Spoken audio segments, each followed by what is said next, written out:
Vado io. Quindi voi mi state dicendo che nessuno di noi ha segreti? Ma che segreti ci vuoi avere? Magari, ci conosciamo tutti a memoria.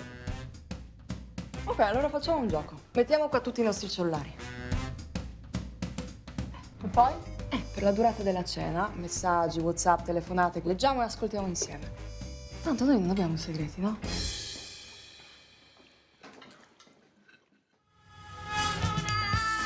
Ora ti spiego. Ma che vuoi spiegare? Questo ha scritto c'ho voglia di scopare. Tante volte può essere il T9, Che cazzo dici, Peppe? Dai retta a me, sei troppo innamorato di mamma per capire quanto è stronza. Le ho trovato un pacchetto di preservativi nella borsa. Oddio, se capitasse a Rosa. Amore, Rosa compie 6 anni a giugno.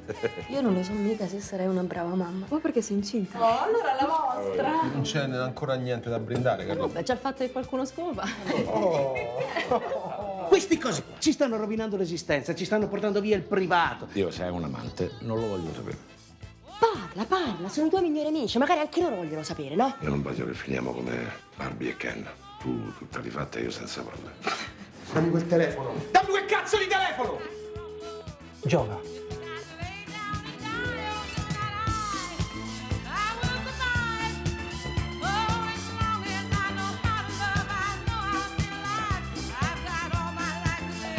Siamo amici da quando siamo ragazzini. Ma mi vuoi dire chi sei? Oh, mi dici da quanto dura? Gatta?